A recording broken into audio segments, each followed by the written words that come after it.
Bonjour à tous, j'espère que vous allez bien. Donc aujourd'hui on se retrouve pour une nouvelle vidéo sur ma chaîne YouTube où je vais essayer de vous donner quelques techniques et vous dire comment je m'entraîne quand j'essaye d'apprendre à mieux liner un dessin. Donc en premier temps il faut savoir qu'il y a différents styles de liner. Donc on peut utiliser les pigment liners qu'on a dans différentes marques. Mes préférés personnellement c'est Staedtler pour ceux que j'ai utilisés pour l'instant et on peut utiliser l'encre de Chine donc avec un porte-plume et des plumes. J'en ai acheté un récemment, donc dans cette vidéo, je vais essayer de m'entraîner avec ça. On verra le résultat à la fin, et je vous dirai mon ressenti par rapport à cette technique-là. Donc, qu'est-ce que le liner?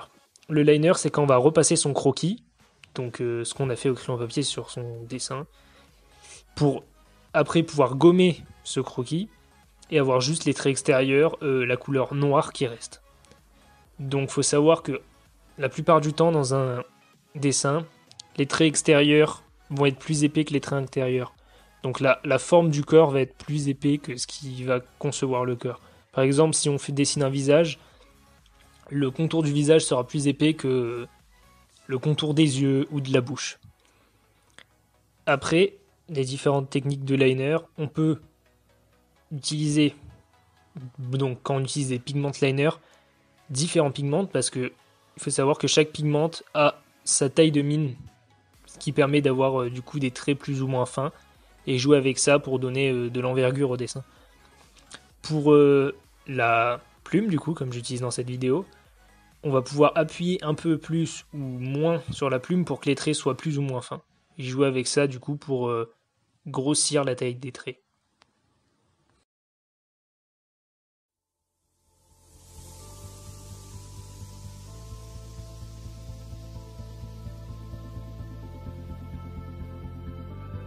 Don't look back, we're here to stay. A life we knew would come one day. And this is it, the borderline to where the future leaves us behind. The fire will burn and never die. Looking through the eyes of a brand new life. And so just find me, just find me. Sparks will fly. If we scream no, this is not how we're gonna go.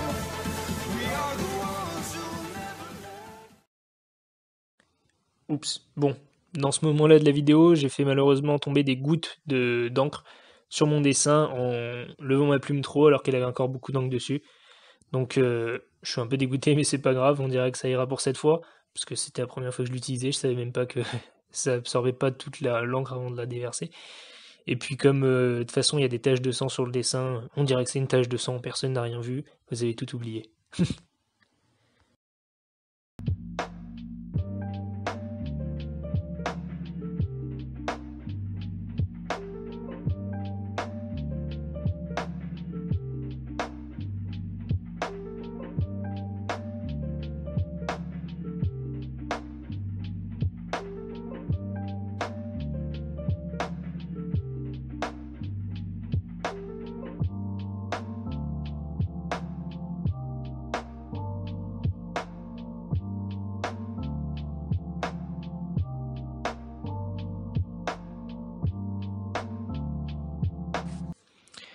Donc moi personnellement la technique que j'utilise quand j'ai envie de m'entraîner au lining, c'est imprimer un dessin en noir et blanc pour pas avoir à refaire à chaque fois un croquis. Donc avant d'imprimer ce dessin, ce que vous pouvez faire c'est aller dans les options du coup de l'imprimante ou même les options de l'image et de jouer avec la luminosité du dessin pour que la ligne noire du dessin soit le plus gris possible et le plus clair possible. Comme ça, vous aurez juste à repasser du coup votre dessin imprimé qui sera gris et clair. Enfin, les lignes extérieures sont gris et claires, comme sur la vidéo ici présente.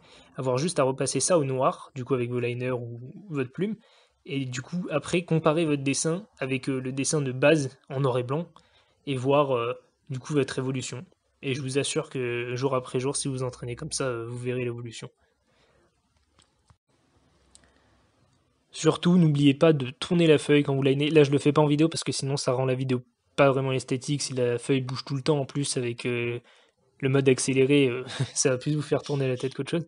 Mais quand vous, c'est pour ça d'ailleurs en plus que quand je fais une vidéo d'un dessin complet, souvent je mets pas le moment online parce que comme je bouge beaucoup la vidéo pour que on soit directement dans le sens du trait et ça permet de pas avoir à bouger la main dans tous les sens, ce qui fait que du coup notre ligne souvent est plus propre. Voilà, faut toujours avoir ça en tête quand on line.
Donc, ce qu'on peut faire quand on line un dessin, à la fin, quand on a fini le dessin en complet, c'est que les endroits où on a dépassé, où on a fait des bavures, sinon, on peut essayer de repasser quand on utilise des pigments avec des pigments plus gros, plus épais, pour du coup cacher ces défauts et faire que au niveau visuel le dessin soit plus beau.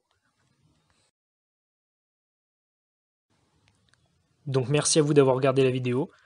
Si vous avez aimé, vous pouvez toujours mettre un j'aime, vous abonner, ça me fera vraiment plaisir. Et puis mettre un commentaire si vous voulez que je vous fasse d'autres vidéos de ce style. Me dire si vous voulez que je vous fasse des tutos sur... vous pouvez toujours mettre en commentaire ce que vous voulez que j'aborde en vidéo.